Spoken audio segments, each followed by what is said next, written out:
दोस्तों welcome back again. आज हम बात करेंगे मूल अधिकारों के अनुच्छेदों को लेके। 6 मौलिक अधिकार हैं आपके। 7वां मौलिक अधिकार संपत्ति का अधिकार अब हटा के कानूनी अधिकार बना दिया गया है। तो इनके हम ट्रिक से देखेंगे सभी को। तो पहला ट्रिक है हमारी, समष्टि शोध करना है शिक्षा सर्वे पर। तो इसमें आपके सारे अधिकार सम्मिलित हो जाते हैं। जैसे कि आप देख सकते हैं 6 अधिकार दिए हुए हैं मैंने यहाँ पे। सबसे पहला अधिकार है सम से समानता का अधिकार, स्व से स्वतंत्रता का अधिकार, सो से शोषण के विरुद्ध अधिकार, ध से धार्मिक स्वतंत्रता का अधिकार, शिक्षा से शिक्षा व संस्कृति का अधिकार और सर्वे से संवैधानिक उपचारों का अधिकार। तो ये आपकी 6 मौलिक अधिकार हैं।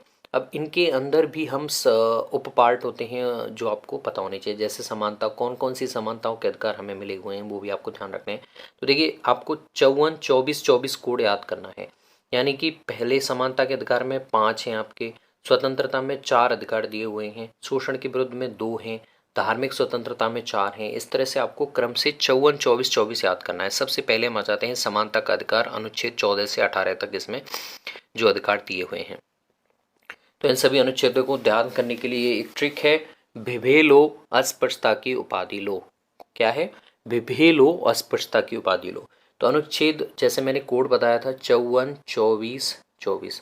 तो पहले वाले समानता के अधिकार में कितने अधिकार आएंगे आपके, कितने अनुच्छेद आएंगे? 5 आएंगे समानता के अधिकार से संबंधित। तो पहला देखिए,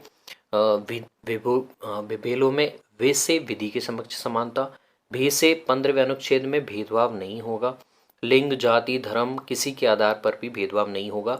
और फिर है 16वां लोक नियोजन का की जो समानता है। फिर अस्पृश्यता यानी कि 17वां अनुच्छेद आपका अस्पृश्यता का अंत। फिर उपाधि यानी कि उपाधियों का अंत, जो आज़ादी से पहले उपाधियां चलती थी उन उपाधियों को समाप्त कर दिया जाएगा ताकि समानता का अधिकार समानीकृत रूप से लागू हो पाए। तो ये आपके 14 से 18 अनुच्छेद हो जाते हैं। फिर आते हैं हम स्वतंत्रता का अधिकार। जैसे मैंने बताया इसमें 4 अनुच्छेद चलेंगे आपके। 19वें अनुच्छेद में, अब जैसे इसमें ट्रिक से याद कर सकते हैं आप इसे, प्रेस की सूचना दो, प्रेस को सूचना दो और प्राण को बंद करो। ठीक है, प्रेस को सूचना दो और प्राण को बंद करो। तो प्रेस की सूचना की स्वतंत्रता, प्रेस को सूचना की स्वतंत्रता है वो 19वें अनुच्छेद में। किसी भी व्यक्ति को अपने दोष सिद्धि से मुक्त होने की स्वतंत्रता है, वो 20वें अनुच्छेद में है। 21वें में है प्राण और दैहिक स्वतंत्रता, और जबकि 22 में है बंदी प्रत्यक्षीकरण से संबंधित स्वतंत्रता। तो ये आपके 4 अनुच्छेद हैं जो जो आपके स्वतंत्रता के अधिकार में आते हैं 19 से 22 तक। ठीक है, अब हम आ जाते हैं शोषण के विरुद्ध। शोषण के विरुद्ध में आपके कितने हैं? 2 अधिकार हैं। शोषण के विरुद्ध में आपके कितने अधिकार दिए हुए हैं? 2, 23 और 24। 23 में क्या है? आपके मानव के साथ दुर्व्यवहार और बलात् श्रम का जो निषेध बिल्कुल बताया हुआ, मानव के साथ किसी प्रकार का शोषण संबंधित दुर्व्यवहार नहीं किया जाएगा, और बच्चों से जो श्रम करवाया जाता है उसे निषेध कर दिया जाएगा। जबकि 24 में क्या किया, जो फैक्ट्रियों में बच्चों का जो श्रम करवाते हैं वहाँ उसे पूर्ण रूप से निषेध कर दिया गया है। अब इसमें बाद में भी कुछ चेंजेस हुए हैं कि अपने वो चेंज आपको ध्यान तो ये बाल श्रम का पूर्ण रूप से निषेध, यानी फैक्ट्रियों में जो बच्चों से मजदूरी करवाते हैं, बाल मजदूरी करवाते हैं, उसे पूरी तरह से निषेध करवा दिया गया है। इसमें समाज सेवा के लिए आपके अशोक सत्यार्थी को नोबेल पुरस्कार भी मिला है। ठीक है, धार्मिक स्वतंत्रता, धार्मिक स्वतंत्रता 25 से 28 तक आ जाती है आपकी, जिसमें आपको ये ट्रिक ध्यान रखनी है कि अंतःकरण की शुद्धि आयोजन हेतु व्यय शिक्षण निकाय पर करो। यानी कि मन की शुद्धि का अगर आपको आयोजन करना है, शुद्धि करनी है, तो उसके लिए व्यय आप शैक्षणिक निकायों पे करो। ठीक है, तो इसकी देखो ट्रिक से आपको 4 अनुच्छेद याद हो जाएंगे। 25वें अनुच्छेद में धार्मिक स्वतंत्रता से संबंधित, यानी कि मन से किसी भी धर्म को मानने की स्वतंत्रता दी हुई है। 26 में आयोजन की, धार्मिक जो आयोजन होते हैं उनकी स्वतंत्रता के बारे में बताया गया है। 27वें में धार्मिक व्यय पर कर से मुक्ति के बारे में बताया गया है। धार्मिक जो व्यय होते हैं उन पर कर से मुक्ति के बारे में यहाँ बताया गया है। ठीक है, 28वें अनुच्छेद में शैक्षणिक संस्थानों में धर्म विशेष की शिक्षा नहीं दी जाएगी, ये भी यहाँ पे बताया गया है। तो धार्मिक स्वतंत्रता में ये आपको ध्यान रखने हैं। सबसे पहले किसी भी धर्म को आप मान सकते हैं, उसके संबंधित आयोजन जो होते हैं वो आप कर सकते हैं।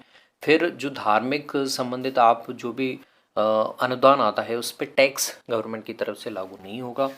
शैक्षणिक संस्थाओं में धर्म विशेष की शिक्षा नहीं दी दी जाएगी 28वें। फिर आ जाता है आपका शिक्षा और संस्कृति का संबंधित जो अधिकार है, ये अनुच्छेद 29 और 30 में बताया गया है कि 29 में बताया गया है कि अल्पसंख्यक वर्ग को अपनी भाषा, लिपि और संस्कृति रखने का को संरक्षित रखने का अधिकार है। 30 में उन्हीं अल्पसंख्यक वर्गों के द्वारा शिक्षा संस्थानों की स्थापना करने व प्रबंध से संबंधित अधिकार भी दिया हुआ है। उनको अपनी भाषा, लिपि और संस्कृति को संरक्षित करने का अधिकार है। साथ में 30 में वो शैक्षणिक संस्था भी अपनी रख पाएंगे।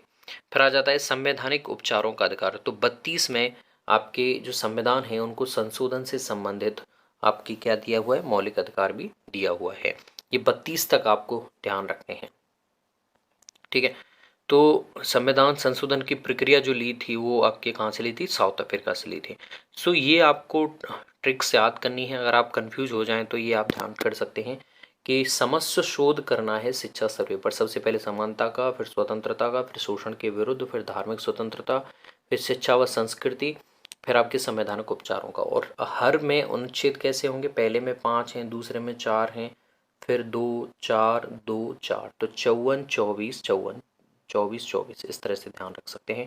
आई होप आपको समझ में आया होगा। If you any problem then comment down below. मैंने बहुत शॉर्ट में आपको मौलिक अधिकारों को बताने की ट्राई की है जिससे आप उन्हें आसानी से याद कर पाएँ। धन्यवाद।